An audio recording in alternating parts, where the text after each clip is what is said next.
Welcome to Inside News. Let's get into the details. In Patna, Bihar, Union Minister Giriraj Singh criticized Rahul Gandhi's visit, claiming it would have no impact on the state. He accused Gandhi of spreading confusion and lies. Singh emphasized the Bihar is now governed by Nitish Kumar and Narendra Modi, contrasting the state's progress since 2005. He praised the development, highlighting improvements in roads, infrastructure and landmarks like the Ganga Patna Bridge. Singh also noted that Nitish Kumar's government has provided 8 lakh government jobs. Additionally, he mentioned plans to create 4 lakh more job opportunities. पहले अपना पलायन तो बचा लें कि कभी UP से केरल, केरल से यूपी, बिहार में उनके आने से कोई असर नहीं पड़ने वाला है। बिहार में वो आवे, घूमे, भरम फैलावे। नीतीश कुमार और मोदी की सरकार है। 2005 के पहले का बिहार, 2005 के बाद के बिहार में देखें, यहाँ इंफ्रास्ट्रक्चर, यहाँ सड़क बना है, रोड बना है, गंगा पर पुल बना है, रोजगार मिला है। 8 लाख लोगों को सरकारी नौकरी नीतीश कुमार ने दी है, आगे भी 4 लाख देने वाले हैं। जहाँ वो जा रहे हैं बेगूसराय में कल भी मैं कहा, आज भी कह रहा हूँ, उनके पिताजी 85 में कह के गए थे कि पेट्रोकेमिकल्स बनाएंगे। 2 बार एमपी बने, कभी नहीं बनाए। और मोदी सरकार 25,000 करोड़ लगा करके वहाँ रिफाइनरी को बनाए, पेट्रोकेमिकल सब बन रहा है, फर्टिलाइजर बन रहा है, 17 गो पुल बना है। वो क्या देखने जाएंगे? आए, घूमे, जाएं, नौटंकी करें, भरम फैलाएं। उनको भगवा रंग से नफरत है, इसीलिए वो सफेद रंग चुने। पहले अपना पलायन तो बचा लें कि कभी यूपी से केरल, केरल से यूपी, बिहार में उनके आने से कोई असर नहीं पड़ने वाला है। बिहार में वो आवे, घूमे, भरम फैलावे। नीतीश कुमार और मोदी की सरकार है। 2005 के पहले का बिहार, 2005 के बाद के बिहार में देखें, यहाँ इंफ्रास्ट्रक्चर, यहाँ सड़क बना है, रोड बना है, गंगा पर पुल बना है, रोजगार मिला है। 8 लाख लोगों को सरकारी नौकरी नीतीश कुमार ने दी है, आगे भी 4 लाख देने वाले हैं। जहाँ वो जा रहे हैं बेगूसराय में कल भी मैं कहा, आज भी कह रहा हूँ, उनके पिताजी 85 में कह के गए थे कि पेट्रोकेमिकल्स बनाएंगे। 2 बार एमपी बने, कभी नहीं बनाए। और मोदी सरकार 25,000 करोड़ लगा करके वहाँ रिफाइनरी को बनाए, पेट्रोकेमिकल सब बन रहा है, फर्टिलाइजर बन रहा है, 17 गो पुल बना है। वो क्या देखने जाएंगे? आए, घूमे, जाएं, नौटंकी करें, भरम फैलाएं। उनको भगवा रंग से। In Palwal, Haryana, Minister Gaurang Gautam strongly defended the Waqf bill, calling it a historic and transformative step. He explained that for many years, Waqf board lands had faced exploitation, encroachment and hooliganism with no proper oversight or management. Gautam emphasized that the new bill seeks to address these long-standing issues and bring greater accountability in the administration of Waqf properties. He praised the leadership of Prime Minister Modi, stating that this legislation is a significant achievement under his guidance. Gautam added that the bill would benefit every poor Muslim by ensuring better protection and management of Waqf lands. According to him, this reform would lead to a fairer system for the community, addressing grievances that have persisted for years. He concluded by stressing the importance of the bill in creating a just and transparent mechanism for Waqf property management. Waqf board का ये bill ऐतिहासिक bill था, जो लंबे समय से शोषण कर रहे थे, कब्जा कर रहे थे, गुंडागर्दी कर रहे थे वक्फ बोर्ड की जमीन पर। उस पर ये लगाम लगी है और एक ऐतिहासिक बिल हमारे इस देश के नरेंद्र मोदी जी के नेतृत्व में आया है। ये हर गरीब मुस्लिम को भी फायदा करेगा और जो लोगों की गुंडागर्दी थी वक्फ बोर्ड के नाम को लेकर, वो गुंडागर्दी खत्म होगी।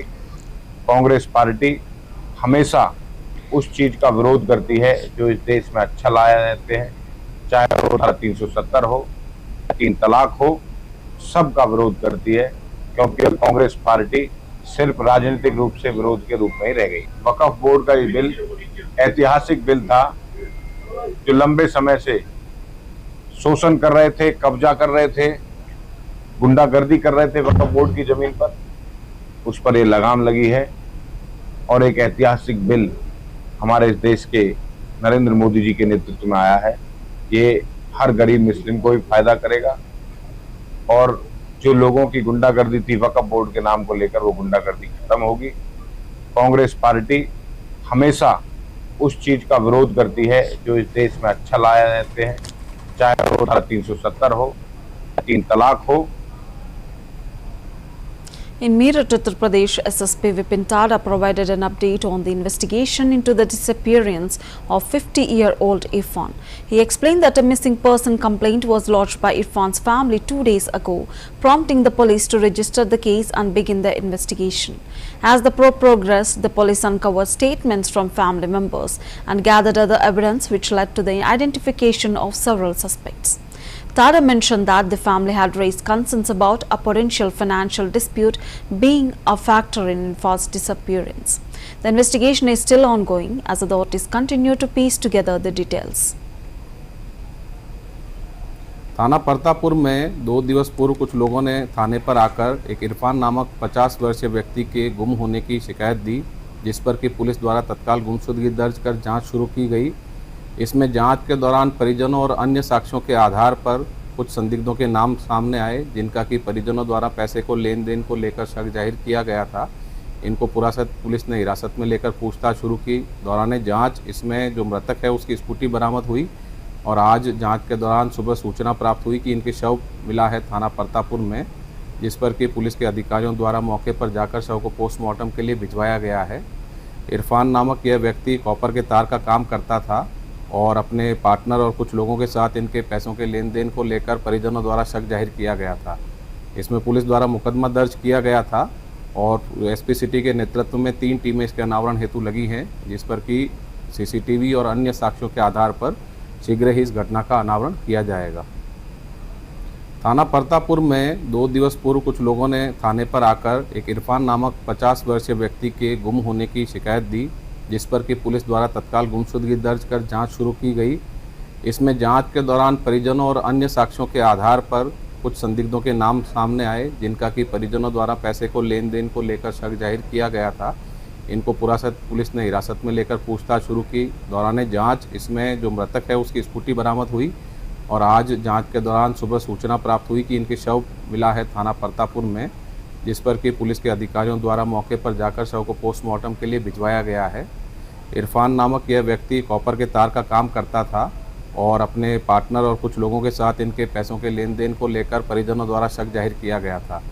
इसमें पुलिस द्वारा मुकदमा दर्ज किया गया था और एसपी सिटी के नेतृत्व में 3 टीमें इसके अनावरण हेतु लगी हैं, जिस पर कि In Bikaner, Rajasthan, Union Minister Arjun Ram Meghwal defended the walk bill, describing its passage as a historic step taken by the Narendra Modi government. He responded to the opposition's accusations that the BJP and NDA government were interfering with religious sentiments. Meghwal emphasized that 2 key points must be clearly understood regarding the bill. He assured that the government's stance was in the best interest of the people and aimed to address the concerns raised by critics. Meghwal explained that the bill seeks to improve the management and utilization of work properties, ensuring they benefit the community. He also stressed that the amendment would bring much needed reforms and transparency. According to Meghwal, these changes would protect work assets and prevent misuse. He concluded by asserting that the government was committed for ensuring the welfare of all communities. जो work amendment bill pass हुआ, ये एक ऐतिहासिक कदम है नरेंद्र मोदी जी की सरकार का। दूसरा, जो विपक्ष आरोप लगा रहा है कि भाजपा या एनडीए की सरकार जो दिल्ली में चल रही है वो धार्मिक भावनाओं पे हस्तक्षेप कर रही है। 2 चीज़ों को आपको अच्छी तरह से समझना पड़ेगा कि धार्मिक भावना क्या। कोई मुस्लिम समाज का आदमी है, वो नमाज पढ़ता है, किस मस्जिद में पढ़ता है, ये धार्मिक भावना है। लेकिन अगर कोई प्रॉपर्टी है तो उसको मैनेजमेंट करना ये धार्मिक भावना का विषय नहीं है, पूरी तरह प्रशासनिक विषय है। इस प्रशासनिक विषय को ये धार्मिक स्वतंत्रता, संविधान का उल्लंघन, ये कहकर के पूरे समाज में कुछ नेता भ्रम फैला रहे हैं। लेकिन अब जनता जाग चुकी है और जनता के भी समझ में आ गया है कि ये जिन्होंने अवैध कब्जे कर रखे हैं वक्त की संपत्ति पे, या जो मिनिमम किराया ले रहे हैं, या कई संपत्तियों का तो किराया ही नहीं ले रहे हैं, अगर इन संपत्तियों से इनकम बढ़ेगी, आय बढ़ेगी, तो सबसे ज्यादा फायदा मुस्लिम महिलाओं को होगा, गरीब मुसलमानों को होगा, पिछड़े मुसलमानों को होगा। तो आप देख रहे होंगे कई मुस्लिम संगठन वक्फ बिल का समर्थन करने के लिए भी सामने आए। वो समझ नहीं रहे ना, कब्जा तो लोगों ने कर रखा है। अब वो कह रहे हैं जैसे, अच्छा राहुल गांधी जी तो संसद में थे सर, उन्होंने बहस में भाग क्यों नहीं लिया?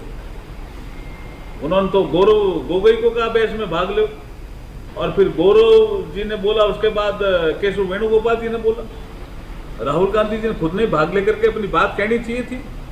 उनको भी पता है कि धार्मिक भावनाओं में हस्तक्षेप नहीं है, संविधान। अच्छा ये और कहते हैं संसद को अधिकार नहीं है।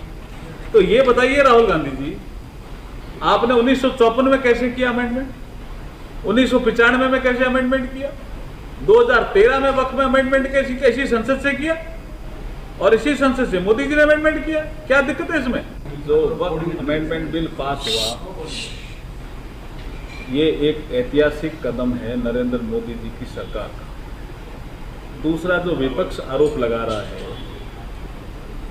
कि भाजपा या एनडीए की सरकार जो दिल्ली में चल रही है वो धार्मिक भावनाओं पे हस्तक्षेप कर रही है। दो चीज़ों को आपको अच्छी तरह से समझना पड़ेगा कि धार्मिक भावना क्या। कोई मुस्लिम समाज का आदमी है, वो नमाज पढ़ता है, किस मस्जिद में। In Bhubaneswar, Odisha, Union Minister Pratap Rajadhav addressed the Yoga Mahotsav 2025, marking the 11th International Yoga Day this year.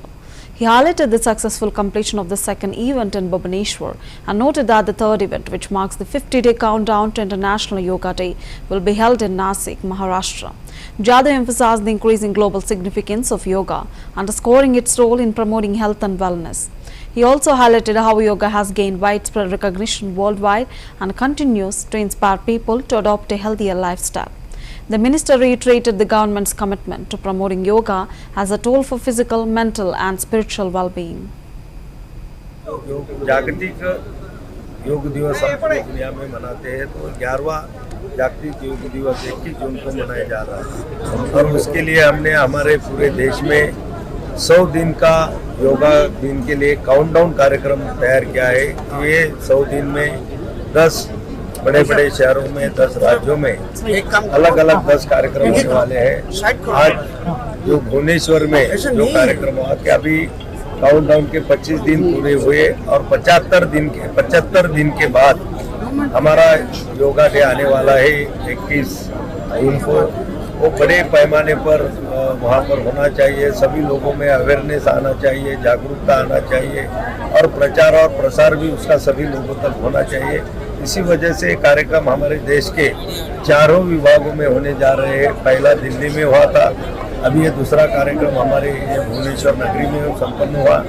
तीसरा 50 दिन वाला कार्यक्रम महाराष्ट्र के नासिक में होने जा रहा है, और 75 दिन वाला कार्यक्रम जो है तो लद्दाख में होने जा रहा है। और 21 जून का जो कार्यक्रम होगा वो प्रधानमंत्री की उपस्थिति में लाखों की संख्या में होगा। और ये साल का जो विजिट है कम से कम 1 लाख से ज़्यादा जगहों पर 21 जून को योग का शिविर आयोजन किया जाएगा, और 1 लाख से ज़्यादा।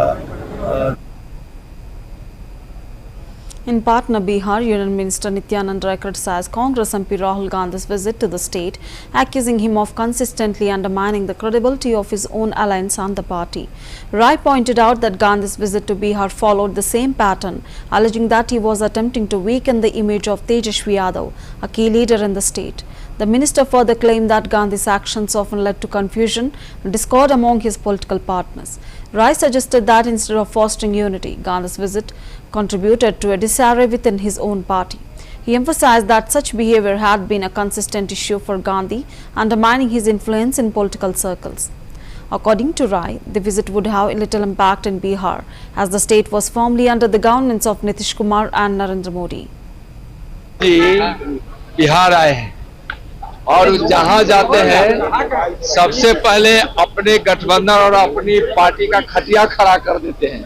तो यहाँ तेजस्वी यादव का खटिया खड़ा करने के लिए राहुल जी आए। संविधान बचाओ कार्यक्रम में भी भाग संविधान बचाने के लिए यात्रा में करेंगे।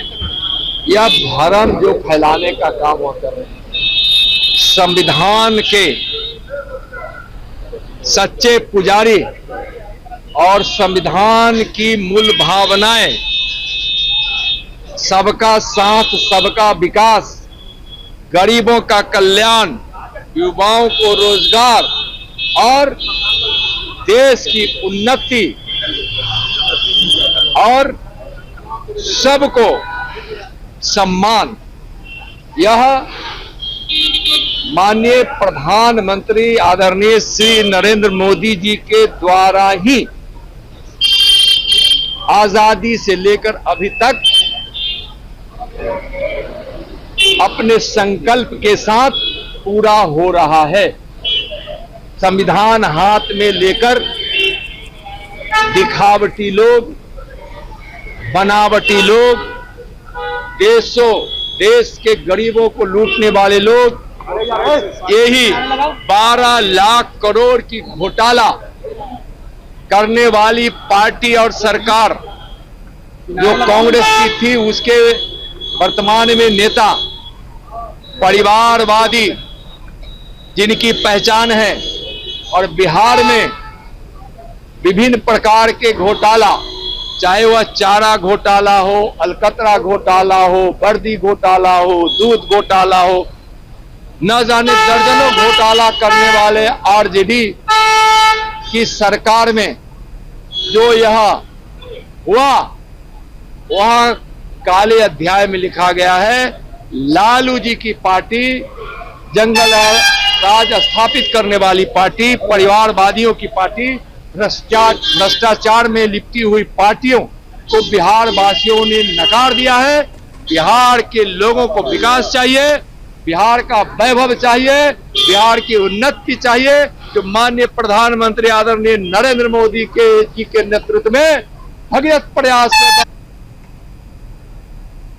Arpita Mukherjee, a senior researcher at the Indian Council for Research on International Economic Relations (ICRIER), analyzed the ongoing tariff war between China and the United States.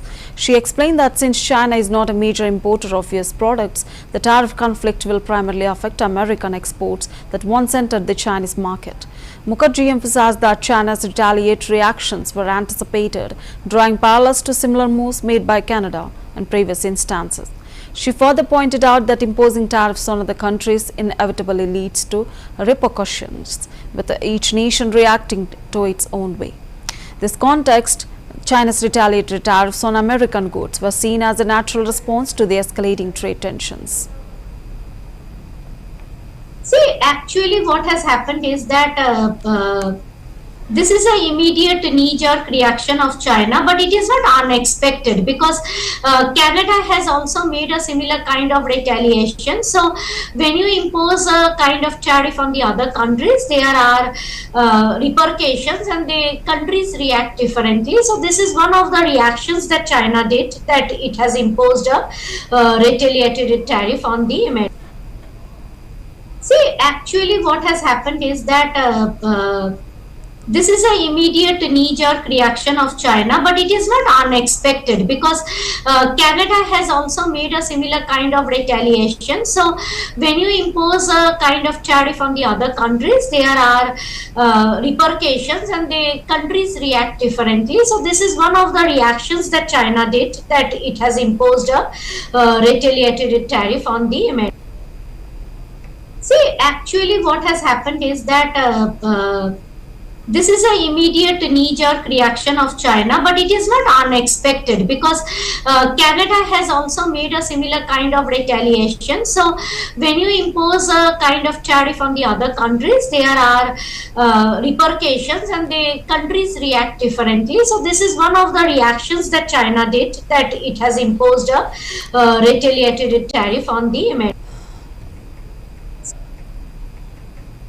In Bhubaneswar, Odisha, BJP MP Sambit Patra launched the countdown to International Yoga Day, emphasizing the significance of yoga and its promotion globally. He praised Prime Minister Modi for his pivotal role in bringing yoga to the forefront, particularly after he assumed office in 2014. Patra highlighted that Modi had presented yoga as a form of soft power from India at the United Nations, leading to the establishment of the International Yoga Day. The MP also stressed the importance of yoga in fostering physical and mental well-being across the world. एक जो countdown है योग दिवस का, वो countdown आरंभ हुआ है। आप सभी जानते हैं कि माननीय प्रधानमंत्री श्री नरेंद्र मोदी जी का एक बहुत बड़ा योगदान रहा है योग के प्रति, कि उन्होंने 2014 में प्रधानमंत्री बनने के पश्चात यूनाइटेड नेशन में भारतवर्ष के योग को एक सॉफ्ट पावर के रूप में प्रेजेंट किया और किस प्रकार से समग्र पृथ्वी में स्वास्थ्य आए, आध्यात्मिकता फैले। इस कारण से उन्होंने इंटरनेशनल योगा दिवस के लिए 21 जून के दिन का प्रस्तावना किया था और एक इतिहास रचा गया।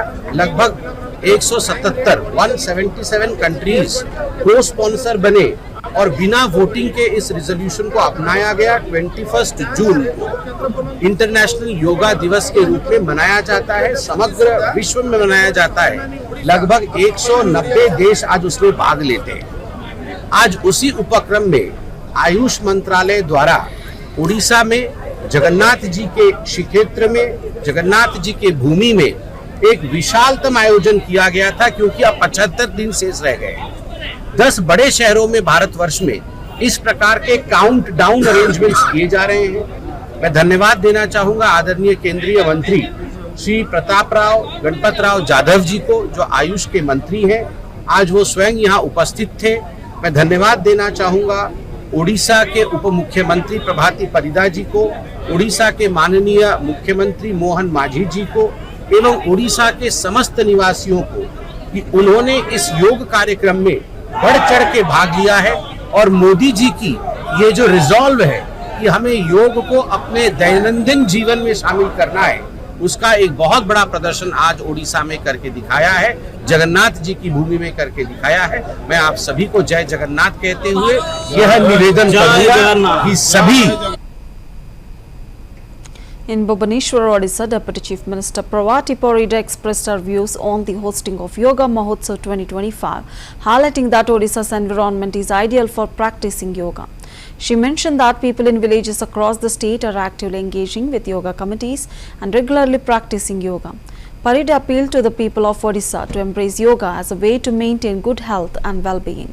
She emphasized that yoga plays a vital role in promoting physical fitness and mental peace, urging everyone to incorporate it into their daily routine.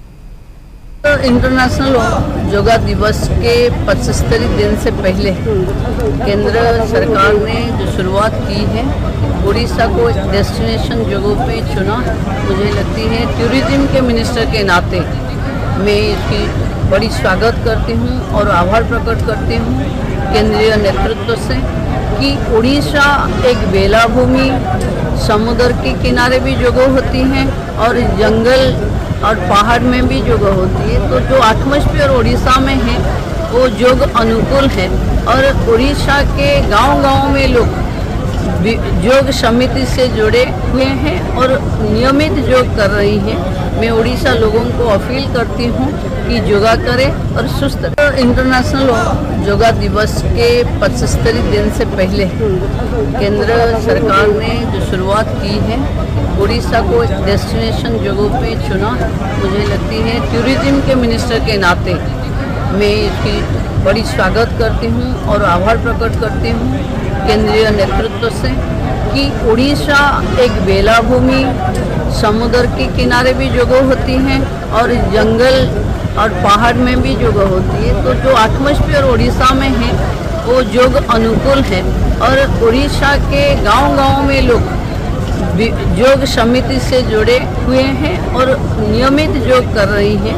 मैं उड़ीसा लोगों को अपील करती हूँ कि योगा करें और सुस्त रहें। इंटरनेशनल योगा दिवस के 75 दिन से पहले केंद्र सरकार ने जो शुरुआत की है, उड़ीसा को